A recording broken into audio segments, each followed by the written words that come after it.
thank you, Ali, and welcome to everyone. I appreciate your being here. I also want to thank Mr. Jaffrey and Ms. Cosme for organizing this webinar for my presentation to you on our topic, which is how to deal with problem people. I've been doing consulting and training full-time since 1986, but started doing it part-time in 1974. And of all the hundreds of seminars and consulting and coaching work I've done, there's probably not a time when someone didn't come up to me and say, what can you do with the person who? I call this the TPW, the person who. This is a person who's consistently and repetitively behaving in ways that create difficulty. And so people are frustrated and they want some answers about it. The TPW could be a person who misses deadlines, won't give people credit for work, provides poor customer service, rambles on endlessly in meetings. There are all kinds of these TPW behaviors. My experience is the TPW could be anyone. There are TPW bosses and contractors and partners and peers. These people can emerge from any quarter. Almost everybody has somebody in their life who they might call a TPW. So if you're listening to this webinar for that reason, you're not alone. Of course, that doesn't really help you very much. I also know that this is an extremely difficult topic to address. And first of all, if you think about your organization's vision and mission statement, your strategic plan, your human resource guide, none of this is in there. It doesn't say it's okay to be late to work. It doesn't say our purpose is to be disruptive in meetings. So there's something missing here in the way we treat people and the way people are responding. We need to do something about it, and so that's what we're here to talk about today. I want to address why the TPW is actually your challenge, why they exist, give you some choices you could possibly take, and then give you a framework to apply those choices. I also want to put this in context for your experience with the TPW. I'm going to make the assumption you've already tried many of the traditional and very useful ways to deal with this person. You've coached them, you've sent them to training, you've consoled them, you've mentored them, and you're at a place where you don't see you're getting much results from that. So we need to take another step. And I also want to put this in context for your experience. I want you to be thinking as we talk about the ways to deal with TPWs, a specific example. So I'd like you to think of one particular TPW and one particular aspect of their behavior. What did they say? What did they do? Or what didn't they say? Or what didn't they do? For example, they didn't come to work on time. That would cause you to make them or perceive them as a TPW. So with that in mind, let's talk about the first and most important thing I want you to get from this seminar. And that is the TPW is your challenge. You have to do something different to respond to this TPW. If you do something different, you'll get a different response. This is basic behavior modification. Alternately, if you do what you've always done, you'll get what you've always gotten. So again, the TPW is your challenge, and you have the power to deal with this person. You can do something differently. You have control over your behavior. And if you don't do something differently, then you're just going to continue to struggle with the TPW now and forever. Think of your TPW as a lesson, as a hurdle over which you have to jump. So in that sense, your TPW is a problem-solving exercise. And most successful people like solving problems. Let's illustrate this with a little activity. In this brain teaser activity, I want you to look at this figure and remove 3 of the lines and leave 4. Now think about how you'd solve this problem. Also think about how you're thinking about it. If you're having the thought, I'm not very good at these brain teasers, well, you've disempowered yourself. There's a simple solution, and if you've already seen this activity, you already understand it, but if you haven't, here's the simple solution. You make it a Roman numeral 4. Now let me give you another one to illustrate the reality of dealing with a TPW as a problem-solving exercise. I want you to add 1 line to this figure and make 6. Now if you're having the thought, well, this must be a Roman numeral solution, your brain is locked up. because it's not a Roman numeral solution. You have to do something differently. You have to think about this problem from a different perspective, and maybe you've already figured it out. You put a curvy line. That makes 6. This is our challenge when we deal with TPWs. We either have to pass the test now or get over the hurdle now, or we're just going to keep doing it again and again and again. You maybe have heard this statement about the foolish person compared to the smart person compared to the wise person. So you want to be a wise person and learn some things that we already know about how to deal with problem people so you don't make that mistake over and over again. So again, the TPW is your challenge, and you've had a lot of success in your life with most people. Most people aren't a problem for you. So if you do something different with the TPW, you'll get a different response. Also, I want you to know that the TPW is probably not your fault. You probably didn't create that person. You might have inherited that person as a new staff person, or you might have been assigned to a boss who behaves as a TPW. Or maybe you're placed on a team where the nature of the team is a lot of TPWs. But remember, even though it's not your fault, this is your challenge. If you alter your response, you'll get a different response. Also, I think it's important to realize who we're dealing with. This isn't the dominant way people behave in most organizations.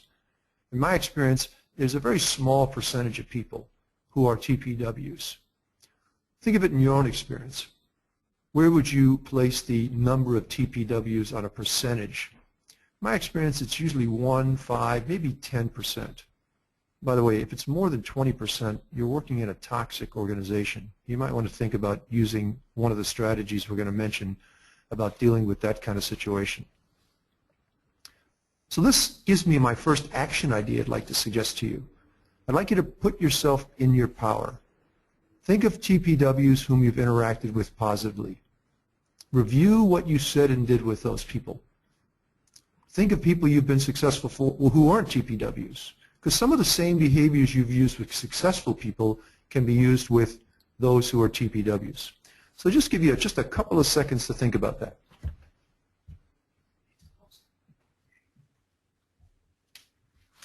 All right, so you've got your mind set around your success capacity. Let's now talk about what matters most. Do you see yourself as a person who can deal with this TPW? Do you see yourself as a person who can make a positive difference? If so, I assume so, let's clarify why these people exist in the first place. Remember, it's not part of our organization's purpose. It's our vision statement, our strategy, or our human resource guide. TPWs exist for 2 reasons. One, it has something to do with the individual. Secondly, it has something to do with the organization. Let's talk about individual TPW behavior. Humans do things because they give them what they want. We take an action, it gets the behavior, gets the result we want, so we're reinforced, we're rewarded. Think about this as we grow up, as we are emerging as humans. Think of a little baby. The baby only has 3 needs. It wants to be fed, wants to be picked up, and it wants to be cleaned. Now imagine a baby's in the crib and it wants to be fed. It only has one way to get what it wants. It cries. So the baby's in the crib, it wants to be fed. Mother comes in, gives the baby a bottle, the baby's happy. Next day, the baby wants to be picked up, starts to cry. Mother comes in and gives it a bottle. Baby keeps crying because it's not getting what it wants. So then maybe the mother picks the baby up. Now the baby's getting what it wants. Now think about how this evolves. The baby starts to learn complex ways to communicate. It cries a little louder, cries a little softer, bangs its arms on the bed, kicks its feet. Each of these signals gets a different response. And pretty soon over time, the baby learns that there's a set of signals that when I want a bottle, I say or do this. When I want to be picked up, I say or do something different. So over time, we learn a set of complex behaviors, verbal, nonverbal, to get us what we want. That's exactly what the TPW does. They've learned a set of behaviors that get them what they want. These people are not crazy. Well, maybe there are some crazy TPWs out there.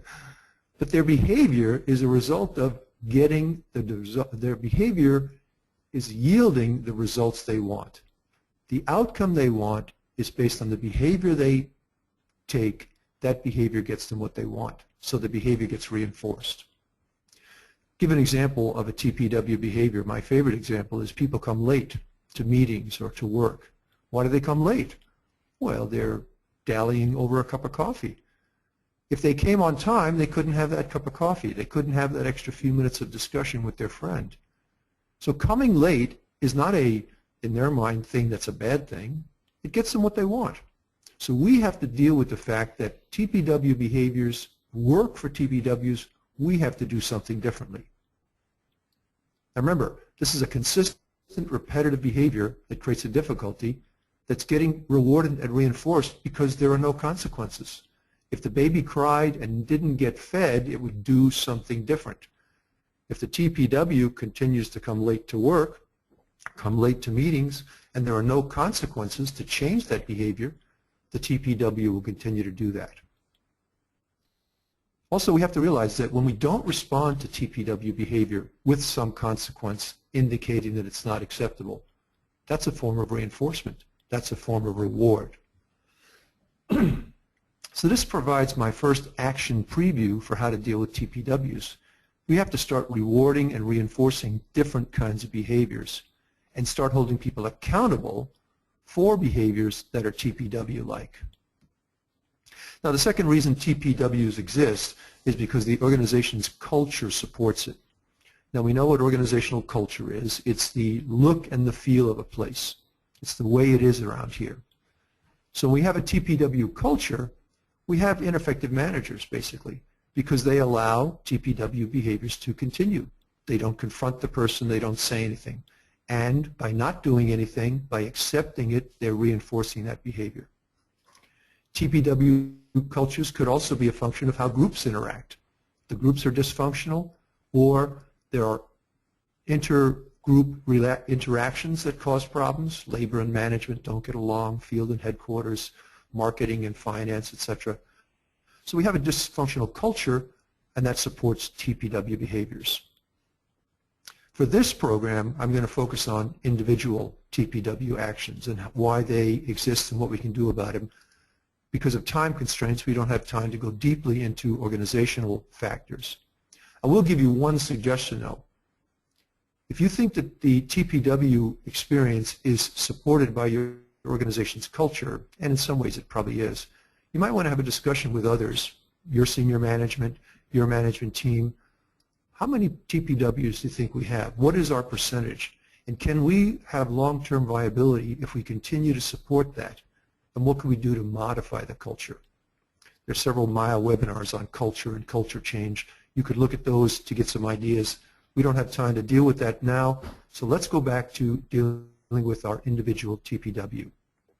Let's identify and explain the choices you have. And you basically have four choices. First, you confront the TPW directly. Eyeball to eyeball, face to face, you talk to the TPW about their problem. Second choice is you lead up. Maybe you've already tried to confront your TPW, she or he's a subordinate, maybe you need your boss's help. Or maybe it's somebody else's subordinate. You're not their authority figure, you're not in charge, so you have to go to that person's boss. Or maybe, in the worst case, if you have a TPW boss, you have to go to your boss's boss. Our third choice is what I call group it. And what I mean by that is we make the TPW a group problem. We engage the group to have more than just you, the entire group, working on the TPW. And then our final choice, and really it's if these other three don't work, or you've already tried these other three choices, you disengage from the system. Now each of these choices has a desired outcome. Your goal when you confront the TPW is to influence that person directly. Your goal when you lead up is to use formal authority to enforce the change. Your goal when you group it is, as I said before, to create peer pressure, get the whole group on your side trying to deal with the TPW. And the goal when you disengage is you've realized that this is a no-win situation. There's pretty much nothing you're going to be able to do that's going to have impact, And if you continue to deal with this TPW, you're just going to be stressed out, so you disengage to avoid that no-win situation.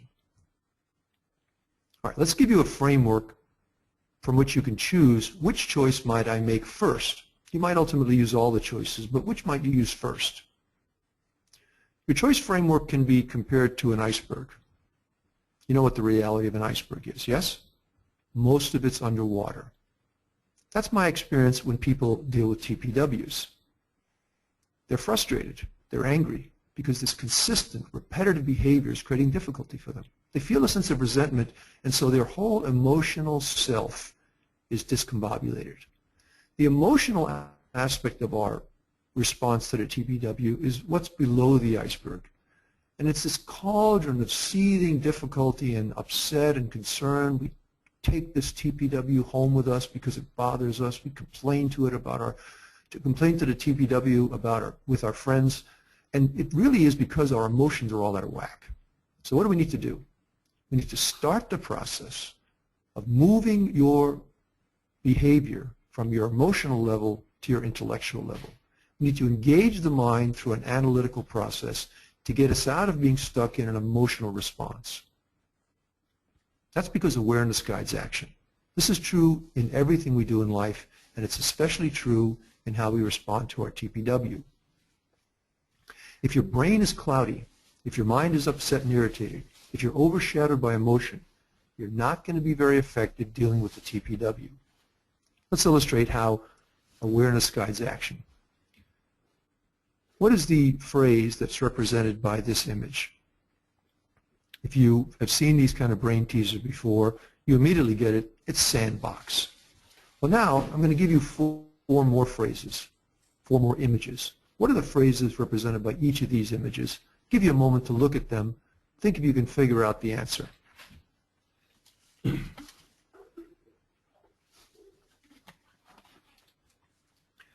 as you're thinking about this, your ability to solve these problems, to deal with this, is based on your quality of awareness.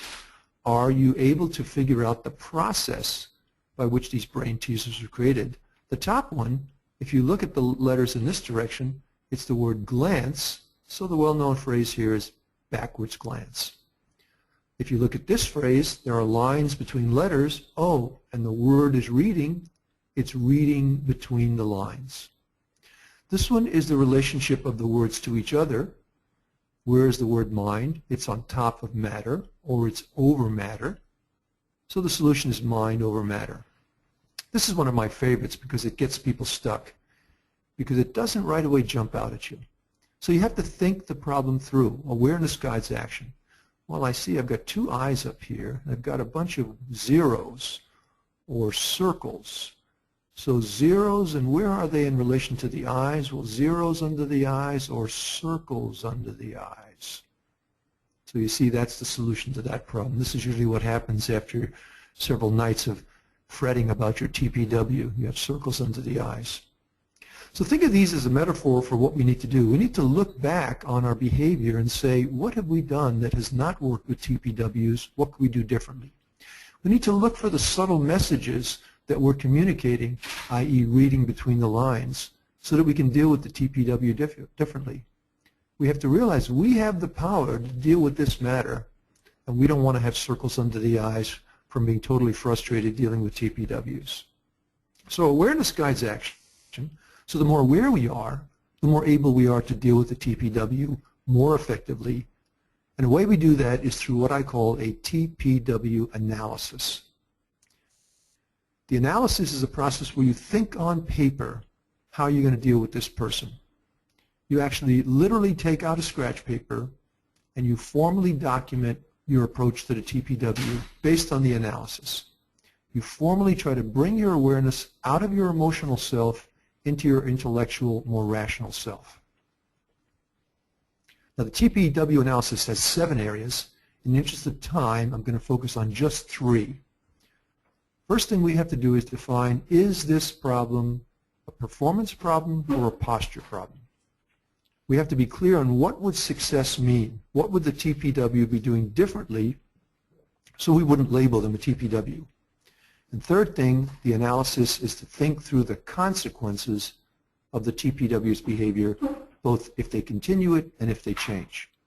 Armed with answers to these questions, we have a more logical, rational, comfortable way to deal with the TPW.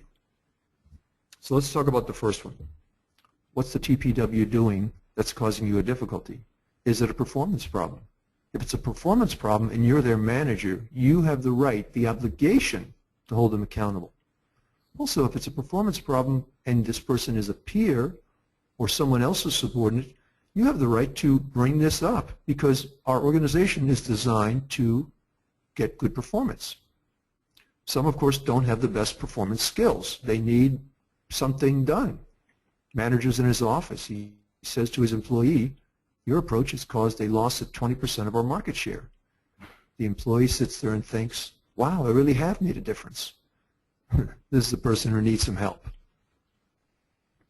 Or the TPW challenge could be what I call posture problem. It's sort of the way they interact. It's not directly related to performance, but they're disruptive in meetings. They're always using side conversations, or they're not somebody you can trust very well. TPW behavior is a performance problem or a posture problem. So your first task in your TPW analysis is to define the challenge as specifically as possible. Now again, it could be that the person's doing both performance and posture problems.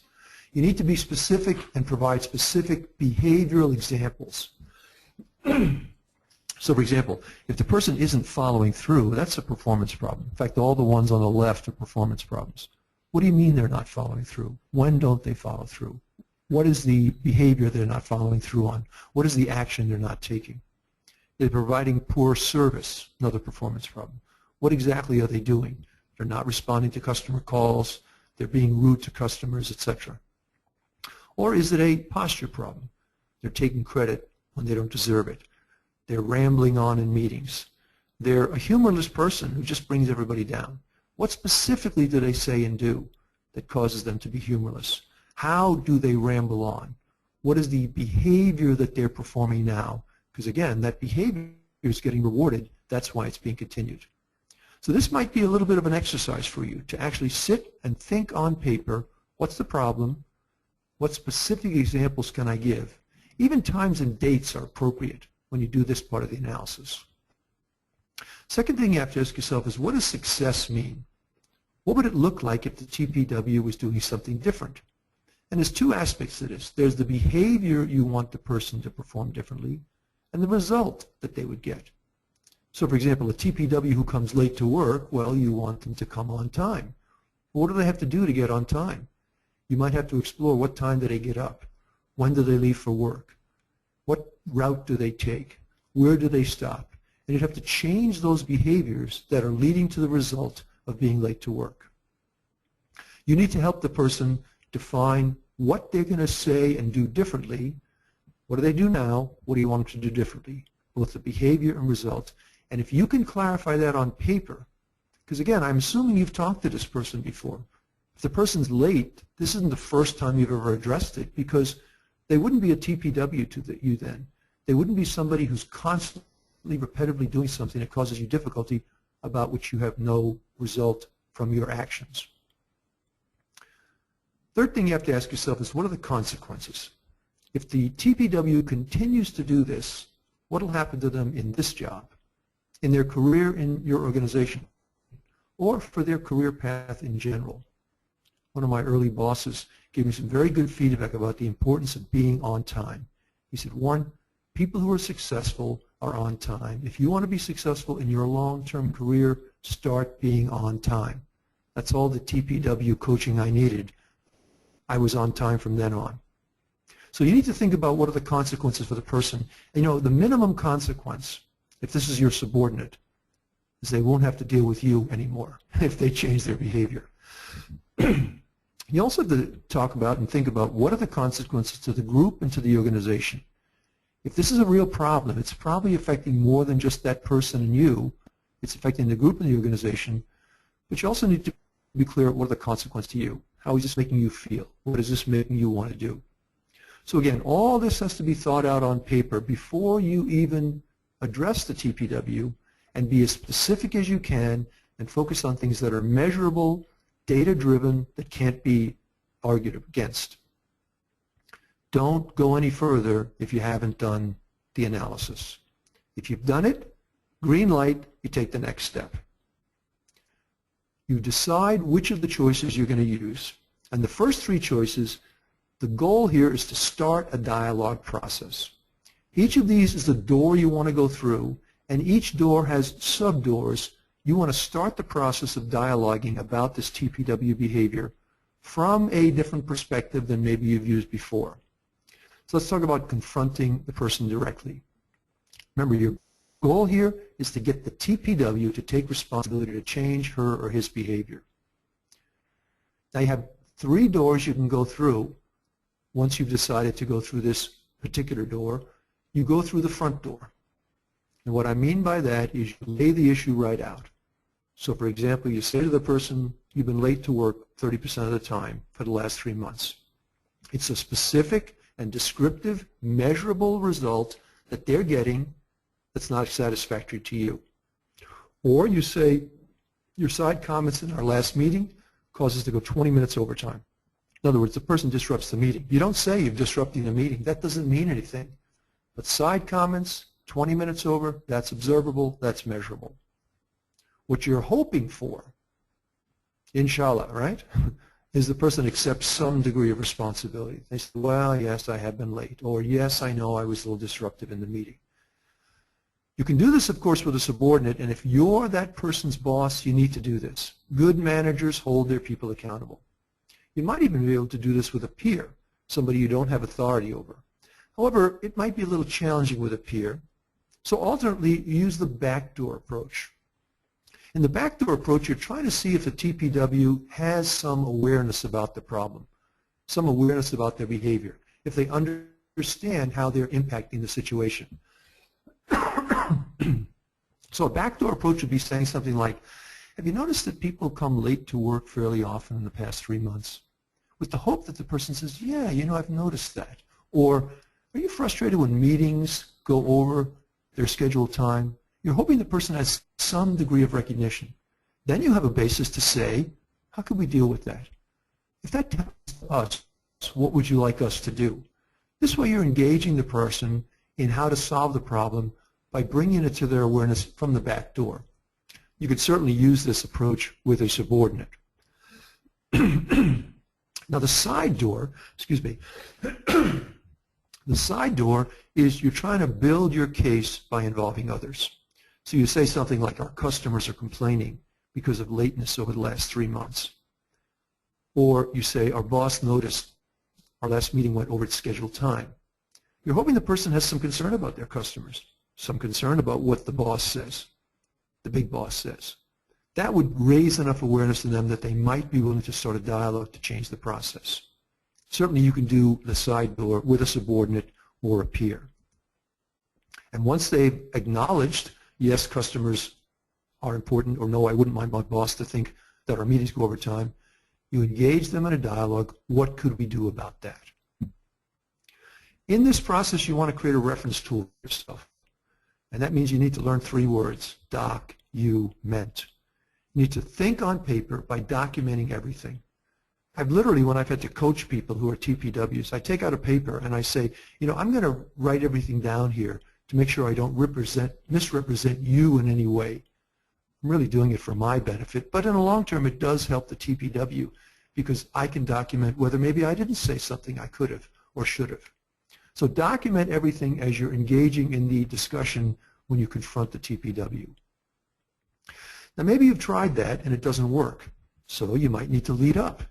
Your goal here is to get somebody with formal authority to enforce the change.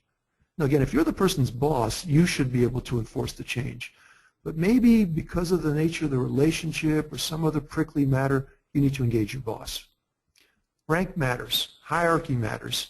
So when you go through this door, you might take a softer approach. So instead of directly confronting the person through the front door, when you go to the boss, you say, boss, I need your help with a sign. He's been late to work 30% of the time for the last 3 months. Could you help us with this? I need your support. If you go through the back door with the boss. You want to see if the boss has some awareness about this problem. Have you noticed people coming, or people notice meetings go overtime when people make lots of side comments? Have you ever noticed that in your experience? You can ask it even very generically, hoping the boss would say, yeah, boy, that's a real problem. Now you have a basis to continue the dialogue to get your boss to help you deal with this problem with your people. And the side door, again, is you want to engage others. So you'd say to the boss, I heard that the vice president complained about the errors in that financial report. Did you hear about that? Now assume the person says yes. You say, well, what can we do about that? Because we wouldn't want that to happen to any of our people. Or if the boss says, no, I didn't hear about it. Well, let me tell you about it. One of my people did a report. I handed it in. I thought there weren't any errors, and there were errors in the report, and the vice president was angry. That's not something we want in our division, is it? You're trying to engage the person so that they recognize somebody else is concerned about a problem. You want them to be concerned about it too. Now again, I know people have tried these things, so there's another choice, what I call group it. You want to create peer pressure. We know from research that peer pressure has a powerful impact on how people behave. So you take the front door issue. No, you don't take the front door issue with the group, because it would be inappropriate to say, Hassan has been late to meetings 30% of the time while he's in the meeting. And you don't need to take the side door, because by grouping it, you are by definition including others in the process. You take the back door. You say to the group, you get all your group people there, even the TPWs. Have you noticed that some of the members of our group are not on time or cause our meetings to go overtime? The smart people, the effective people, the high achievers in your group are going to say, yeah, I've noticed that. Yeah, that's a problem. Yeah, that bothers me too. So then you ask the magic question, what could we do about it? If you make it the group's problem, and then everyone's trying to address that problem, everyone's trying to change that problem, no one's willing to reinforce or reward that behavior, now you have peer pressure on your side. Very powerful way to change people's behavior. Now each of these choices just starts the dialogue process. What gets interesting to me is dialogue's a two-way street. So whatever you say, however you comment, you're going to get a response. Now the ideal response would be that they accept some responsibility.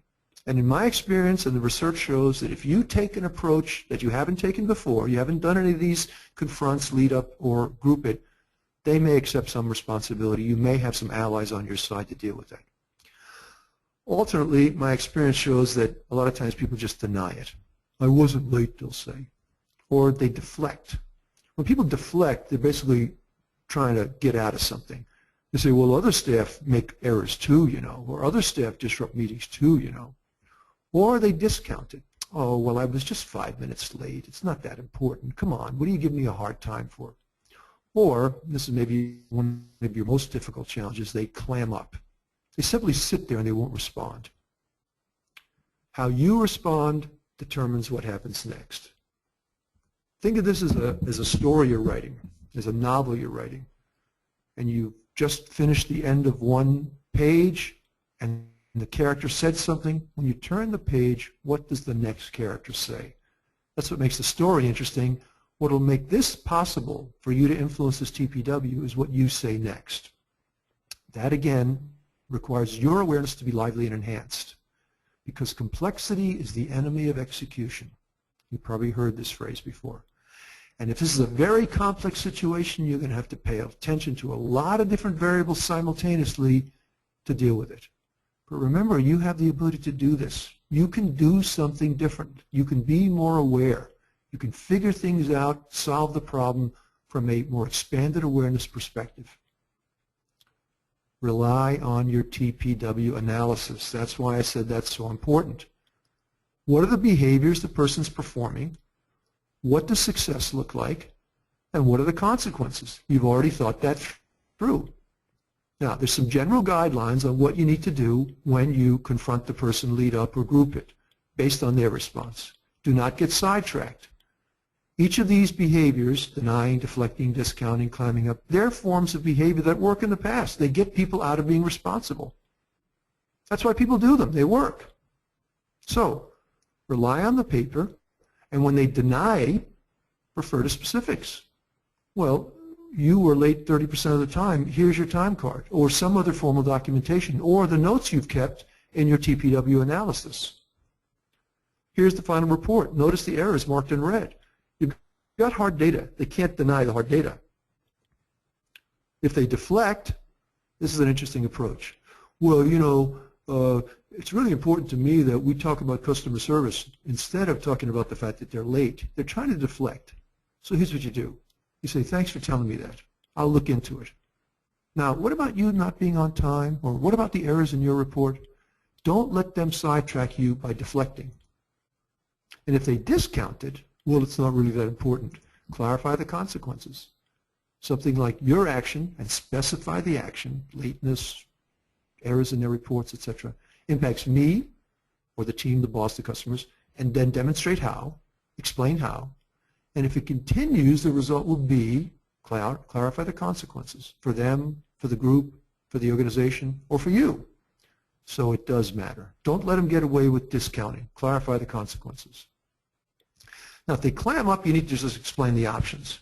You need to say something like, look, if you don't want to talk to me about this, it's not going to be resolved with your input, and therefore I'm going to have to take action. Or I'm going to take action that's not so favorable to you. You got to address that clam up behavior. You can't let people get away with that. Second general guideline, agree to get agreement. No matter what they say, respond with agreement. So the TPW who's late says something like, well, I was on time all this week. Agree to get agreement. Yes, you were on time every day this week. And then you say, how are you going to be on time every day, every week? Don't get off the issue. Don't let them deflect you. Clarify by agreeing to get agreement. Next general response. Sometimes TPWs will act out. This is a way for them to get what they want. The kid cries harder and louder to get what it wants. So the TPW may use emotions. They may seem upset. They may get angry at you in the discussion. Clarify what's acceptable and not acceptable. You could say something like, look, you seem to be too upset or angry or whatever it is to talk right now. We need to continue to talk about this issue. Let's meet at and set a specific time. Tell the person they need to calm down. Now, if you do this, you got to rely on the one at a time rule. These behaviors that TPWs use, they're a pattern. It's a pattern that's being reinforced and rewarded. For example, we know that people have about 60,000 thoughts a day. That's about the average, psychologist said. One organization, a manager said to me, some of my subordinates have no thoughts per day. I said, well, it's an average, right? We also know that 90% of the thoughts people have every day are the same thoughts. In other words, we talk to ourselves and say the same things over and over again. For example, raise your hand if you talk to yourself on a regular basis. And if you didn't raise your hand, are you thinking to yourself, let me see, do I talk to myself? We all have a tendency to talk to ourselves. So why I bring that up is the TPW may be using this behavior of acting out as a way for you to say, let's meet again. So then they come back to the second meeting, they act out again.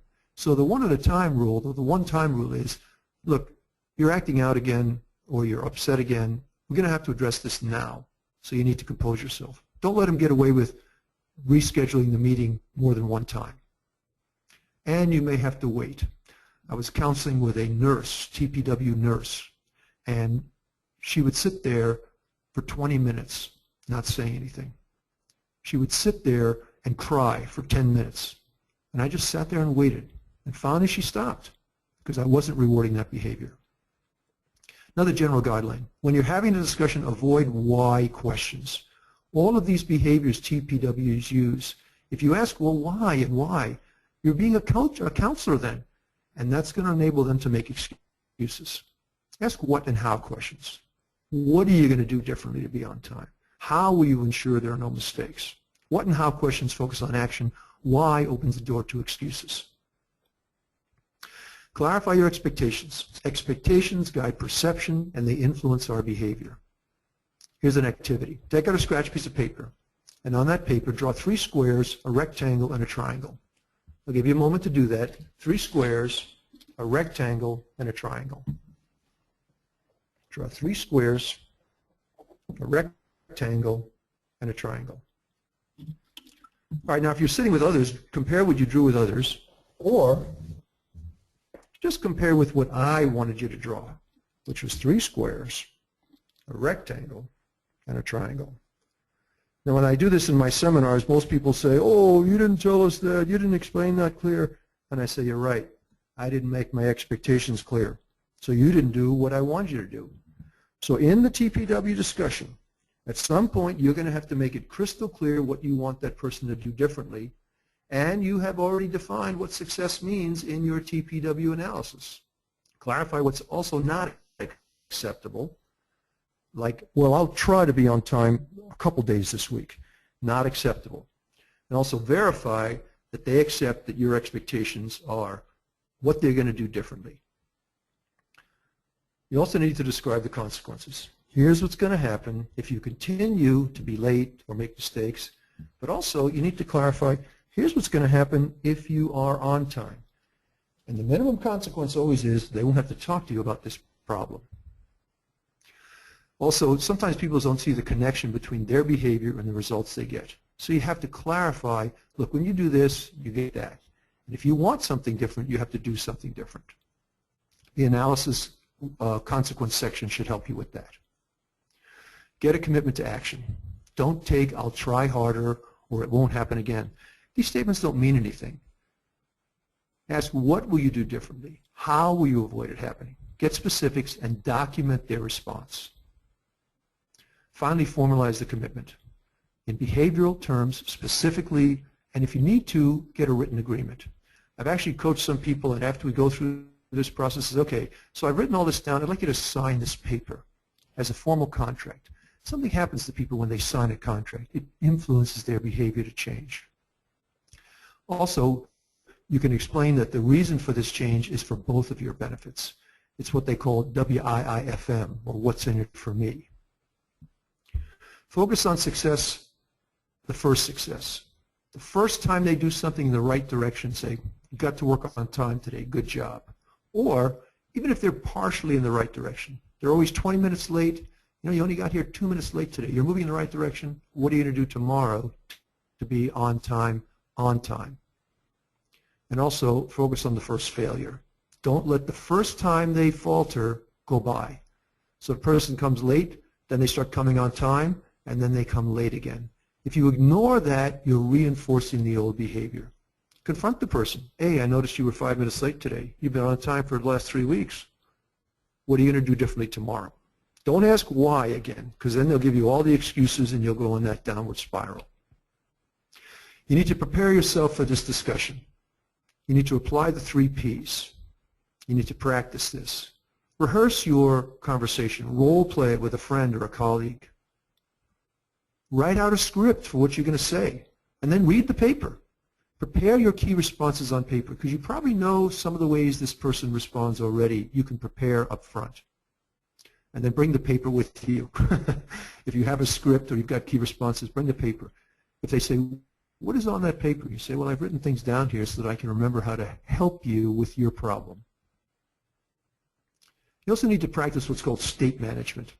When you're in that discombobulated emotional state, you're not very effective. So take a few deep breaths before you confront the TPW. Pose for performance. They know when people stand with their arms like this for 2 minutes, it makes them feel better. Because this is what athletes do when they win a game. This is how people respond when their team wins. It's a neurophysiological up, high it brings to people. Review your TPW analysis. All right, I'm getting close to my time to finish, and I want to get your questions. So I want to disengage from my discussion, but let me give you this last choice. Remember, you've tried everything. I've had people tell me, I've tried everything and nothing works. I say it's time to disengage. It's time to walk away. It's time to say to the person, look, I'm not going to deal with this anymore. You're going to have to take the lumps for whatever happens to you. I'm not responsible for your behavior. You're going to have to suffer the consequences. And you might even have to leave the group or the organization. Now, when I've mentioned this to people, they say, well, I can't do that. I've got to keep this job, and I've got to deal with this person, and my boss won't. Then deal with them. If you can't disengage, then you can't disengage. But I want you to know that it's an option that, in retrospect, when people have disengaged, a lot of them said to me, I should have done it sooner. Consider the consequences if you don't disengage. What's going to happen to your health? How's it going to affect your family when you complain about this person all the time? And, you know, it drains your performance and it violates your peace of mind. So disengage is a reasonable option. All right, I want to hear your questions. I want to also let you know that what I've just said is not foolproof. If it was, I'd be in the White House or at the UN trying to solve all the world's problems.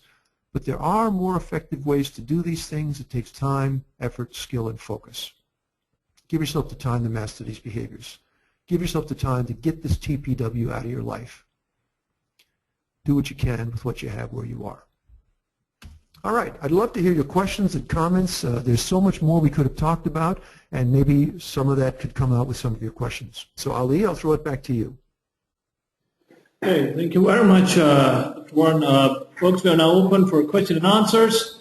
If you have any questions, please either raise your hand or put it in the question box. I'll be happy to read them over on your behalf. So let me go straight to the question box. We have a caller. We have Brother Mahmoud Asharaf. Brother, could you please introduce yourself and ask the question? Yes, this is Mahmoud from Qasim Sulaiman Habib Hospital. I believe, this mechanism is really helpful, especially when we deal with the, the annual appraisal of the employees. Would you recommend that we go with this systematic way, or you would suggest something else? This is a wonderful question, Mahmoud. I appreciate it. I think part of our difficulty in traditional performance management is we use the review as the place to deal with some of these things. In general, my experience having worked with organizations to create performance management systems is the best performance review should go like this. If you're my boss, I should walk into your office and you should say, well, Warren, how did you do this year or this quarter? And I should be able to tell you exactly what you think of my performance because you've been giving me feedback on a regular and consistent basis. See, again, TPW behaviors emerge because they get rewarded and reinforced. So if you're consistently giving me feedback about what I'm doing well and what I need to change, in my performance review, I would already say, well, most of the time I was on time, but you did mention that I was late a few times. So I would suggest you can use these kinds of questions and comments, the front door, the back door, the side door, in a performance review. But I wouldn't wait till the review to address TPW behavior. I'd start addressing it now, because then ultimately when you do get to the review, you can say, for example, you'd say to me, Warren, look, I've tried several times through several different mechanisms, front door, back door, side door, to get you to be on time to work, and you're still not. And remember, I told you what the consequences are, so now it's review time. I'm going to have to mark you down on your review because of lateness. Well, thank you very much. Thank you, brother. Thank you, Brother Mahmoud Sharaf. Do you have any supplementary, or I should move to the other call? Thank you. Very clear. Thank you. Thank you very much, sir, for your question. Let me go to the question box. We have a short question from Brother Wael Hussain. The question is, how to deal with a toxic environment? Right. Well, as I said, this is a culture issue. And one of the things, I think the first thing that has to be done is somebody's got to put the issue on the table. Somebody's got to say, look, a significant percentage of the time, or a significant percentage of our people are acting out in meetings, are not doing what they're supposed to do. We're not meeting our customer needs. So somebody's got to first raise the issue to start the process of culture change. And again, it's sort of beyond the boundaries of answering your question in the time we have, but just to let you know, an effective culture change is a 3 to 5 to 7 year process.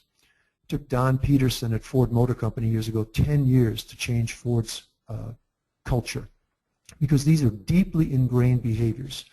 Some of them, some cultures change only when you get rid of significant people who are creating those culture roots, who are reinforcing them. A lot of times it's senior managers. Other times the way the culture changes is you've got to make some dramatic shakeup, a reorganization, or some kind of change in business practices. So again, I really appreciate the challenge a person faces when they realize, boy, the whole environment's toxic. I would also ask you to think about this. What's the value to you in staying in this organization? What's the value to you in putting up with that every single day? You don't deserve that, I don't think. And it's probably not your fault. So unless you decide to get on the track of a 3 to 5 to 7 year transformation process, which means you have to get lots of people on your side, you have to build the grassroots, etc., you might want to think about, where else can I go? Where can I go so that I'm appreciated? Next question, next comment. Okay, sir, we have another one from Mr. Lahdi. The question is, Dr. Warren, it has been a wonderful, enlightened, and engaging presentation. Do you recommend any book on this topic? Yeah, there are several books. Can you see my screen now, Ali? We can see it. Ali, can you see my screen? Yes, we can see it. You've split it to one. Yeah, so I realized that the one little yeah. the one little brain teaser I gave you, I gave it wrong. The brain teaser should look like this. It should be add one line and make 6. So I made a mistake with that one. I apologize. But back to your question there. Yes, there are lots of good books on how to deal with difficult people, how to, Crucial Conversations is a good book on how to literally manage the dialogue process. So those are some good books. I'd look at Crucial Conversations maybe, or there's several books how to deal with difficult people. But they're also going to basically tell you the same thing. They're going to tell you you have to be prepared, you have to have your data, and then you have to engage the conversation. I think you sort of know what you need to say. You need to practice. You need to practice those dialogues. Practice with somebody who's really a good role player, who really can behave like a TPW behaves. Because when I do this with people in front of a seminar, I'll be the problem TPW person, and I'll say something, and the person I'm role playing with sits there and looks at me. They have no idea what to say because they're stymied. So the TPW wins in that case. So again, a lot of it's just practice responses, practice the dialogue. What next? Okay, thank you very much. We have another one. Whilst monitoring behavior of TPW person, how do you manage other team members who are equally frustrated about TPW's attitude and want him out of the team or organization immediately? Yeah, so this is where the group it strategy comes in. I know this happens. I've seen it happen in my consulting work. The manager will say to me, my people are coming to me every day and complaining about so-and-so. My first response is, well, what have you done about it? Have you confronted the person? And because the team is upset about it, make it everyone's problem. You know, it's like litter. If no one ever littered, if no one ever threw a piece of paper on the ground would be clean. The world would have no litter. So the TPW behavior could be made everyone's responsibility. So you get the group together, and as I said before, you say something like, have you ever noticed, or have you ever been frustrated by, and then you give the TPW behavior in general. You know, people who disrupt our meetings with sidebars, or who are on their cell phone talking during a meeting. Have you ever noticed that? The people who've already come to you will say, yes. You say, great, what would you like us to do about that? Now, a lot of times the employees will say, well, you do something about it. Agree to get agreement. You say, I am going to do something about it. What can we do about it as a group? And then just explain to them the power of peer pressure. Explain to them if all of us are concerned about this, no one is immune to this TPW behavior. And see, then they're going to say to you, well, what am I supposed to say? He's my coworker. I can't challenge him. I'm not his boss. Agree to get agreement. You're right. You're not the person's boss. And when they're late to work, you could say something like, does it frustrate you when people come late to work, the back door? Or, you know, I think the boss is really getting upset because people are coming late to work. To try to get the TPW to raise their awareness to the point where they're willing to at least start the process of considering to change. And then also, I mean, you know, multiply yourself. Teach your staff specific ways to confront people, to lead up, to group it, so that they can apply some of these behaviors. There's nothing magical about this front door, back door, side door. It's just a question of having in your arsenal of behaviors a response that you can give proactively and then reactively, you know, following those general guidelines. So share this information with your staff, because if everyone was a percentage better in dealing with TPWs, we'd all do better. So make it the group problem is my answer to your very, very important question. Okay, thank you very much. We have another caller who's raised a hand. We have Brother Nazar Shihabuddin. Brother, could you please introduce yourself and ask the question? Hello, I'm Nazar. I'm the head of a small department here in my company. And I wanted to thank you first for this wonderful presentation and topic, and to ask a question that's rather the opposite of the previous question. What if the TPW is on the outlook, or even personally, a good and pleasant and nice person, and the group doesn't see any problem with him, but his supervisor or manager is the one who sees his problems or issues. Actions taken against him might take a wrong turn or seem like false accusations, or the group might see it in the wrong light, if you might say. How do you deal with this? Yeah, I think I understand the question, and again, that's why it's important to, when you do the TPW analysis, to have hard data in front of you. And see, what you're really talking about is an element of a culture in which people might gang up on somebody, or might, as you said, falsely accuse them because they have some other motive. Well, that's a TPW behavior then. People who are doing that are actually creating a problem. So you've got to come at it in two fronts. First of all, you need to be clear on what people's performance record is. Documentation is essential. And again, back to one of the first questions, that should feed right into your performance review. You can give a person a good review because you have hard data they did well. So you need to have hard data. And so, for example, if your boss comes to you and says everybody in your group is complaining about so-and-so because they do something, you say, well, that's not true. Here's the data. Here's the results. And even if it's subjective data, even if you say, look, I've watched this person in meetings. I've never seen them do that kind of stuff, or that doesn't have a negative effect. Even if it's on your own subjective experience, you don't have, quote, statistics and numbers, you can still back the person up. But second of all, you need to address the group that's doing that. You need to address the individuals who are fomenting dissension by being critical of another person, or make it a group problem. Have you ever noticed, this would be your comment, front door to grouping it, have you ever noticed that sometimes people in our meetings people in our group are being criticized unfairly? That's the front door approach. Again, I don't recommend you do that with an individual, but if several members of the group are ganging up on somebody, you have to bring it to the table. You know, you can't solve a problem if you don't know what the problem is, and you can't solve a problem if you're not willing to address the problem. So that's a group response, and it's also probably a function of some culture roots that are supporting that. And like I say, people who are doing that, they're being TPWs. I would put that in the TPW category. So again, very challenging issue, but there are some steps you can take, or the problem is just going to continue. These are great questions, Ali. Thank you. Thank you very much, Brother Nizar. Can I comment on this? Sure, please go ahead.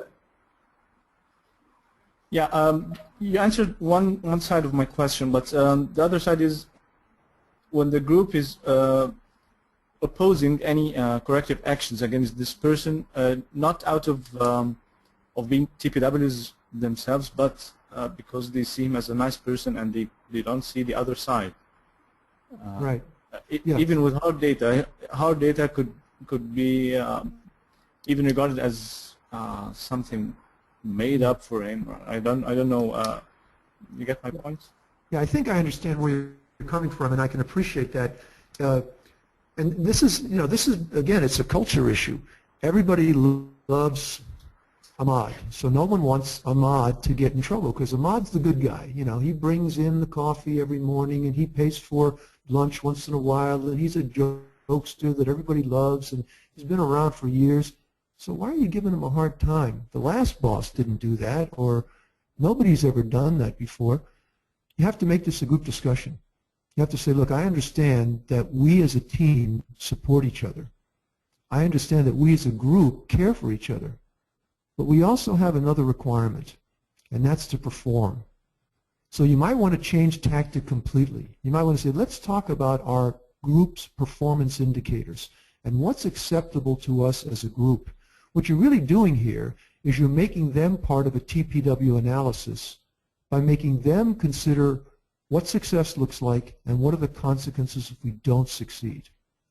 Now, again, I have to tell you, I've been around this block with people before. And people say, well, it doesn't really matter that Ahmad is the way he is, because we can all deal with that. Well, then why are you bringing it up would be my question. It has to matter. It has to matter. And if it does matter, you need to challenge the group as a whole. And it might require bringing your boss in. It might require leading up and saying, you know, I'm having a problem with my boss. Ahmad is late all the time, and the group, I'm trying to deal with him, and the group is trying to protect him. I need you to come in as the authority figure above me and say, you're not accepting this anymore. The boss is not accepting it anymore, which means you as the direct supervisor have to say, I've got to fulfill my boss's needs. So you can always defer to a higher authority with that process. And again, I know why people do this, why they want to protect somebody who's a TPW. It might also have something to do with they don't trust you. They don't trust your motives. So the solution isn't to deal with the TPW, it's to work on building trust. So that's the other thing with all these leadership and management issues. They're not disconnected. So if people trust you and respect you, they'll understand why you're addressing the TPW. If you've done a good job of clarifying performance standards, they'll say, well, yeah, nobody's ever done that before, but that's probably valid. So you can't do one thing and forget everything else. So those are a couple of choices. Lead up or lay it out to the group. What are the consequences if we do not address this behavior? And agree to get agreement. Last thing is if Ahmad's a nice guy, and that's why people don't want to get on his case, say, you know, Ahmad is a nice guy, but he's not delivering. He's not performing, and that's hurting us in some way. It's a tough issue. Thank you very much, Warren. That was excellent. Thank you. Thank you very much, Brother Rizal, for the question. And we're really pressed on time now, so let me go to the last question we have in the question box from Brother Sharaf. The question is, would it be recommended to use the carrots and stick at any stage? Yes, this is a great question. Remember consequences. What are the consequences if I change? What are the consequences if I don't change? You have to have those prepared in your back pocket, and the consequences if they change should be also very clear, specific, and measurable. At the minimum, you can always say, you won't have to talk to me about this anymore. Then you also have to think about what incentives you have available to you. When there's some interesting research when they asked managers, what incentives do your employees value the most? They always come up with hard rewards: pay, promotion, better working conditions, job security. And most managers don't have control over that, so the managers feel disempowered because that's what they think their employees want. Or if you go online and you look up work passion research, there's research on what really causes people to be passionate at work. And it's not about those hard rewards. It's the soft rewards that people value. They want to feel like they're in on things. They want to feel as though they're making a contribution. They want to have autonomy.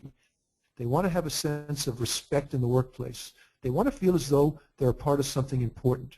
So you might want to consider doing some research on work passion factors and then doing an assessment with your staff. Asking them, I do this in my seminars, I say, here's a list of the work passion factors, here's the descriptors, which of these are most important to you? And then you could also include in that pay, promotion, and job security, and working conditions. If they rate those high, those last four that are hard rewards, say, agree to get agreement.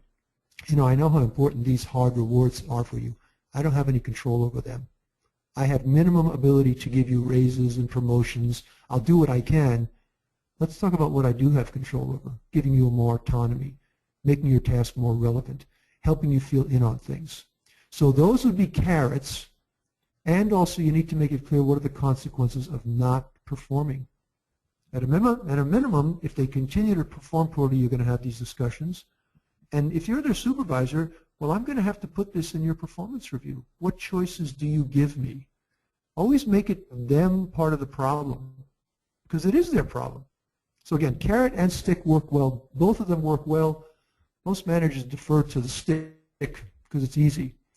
I would suggest people go underground with the stick. They don't really change their behavior. But sometimes you need to say to people, if you're late again, it's going to go on your record.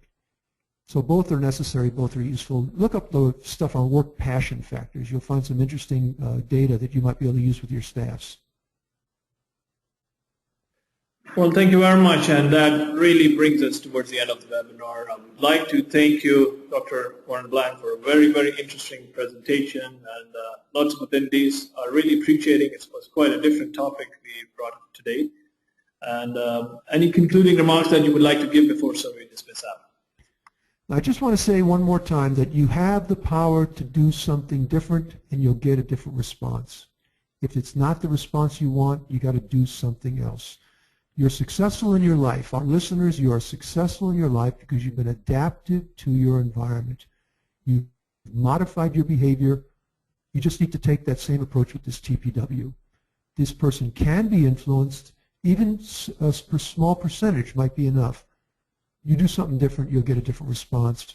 I know you have the ability to do that. So really appreciate your participation in this program, and the materials, the hard and the soft copy, will be available to you. Ali, of course, will work all that out. And it's been wonderful to work with you again, Ali. I really appreciate it, and with Mild. It's a wonderful organization, and I'm privileged to be a part of it. So thank you very much once again. I really want to thank you on behalf of the Madinah Institute for Leadership and Entrepreneurship. Mild. Thank you all of those also who participated in this webinar and for very interesting questions you all have posted here. We are recording this webinar, and as Dr. Warren Black said, we will be uploading it on Mild Community in the next couple of days. So please stay tuned to community.mild.org and webinars.mild.org for all our upcoming webinars and to access the webinar archives. With that note, I would like to end this webinar, so you all will be automatically dismissed out. You all have a good day, good afternoon, good evening, wherever you're calling from. Wassalamu alaikum wa rahmatullahi.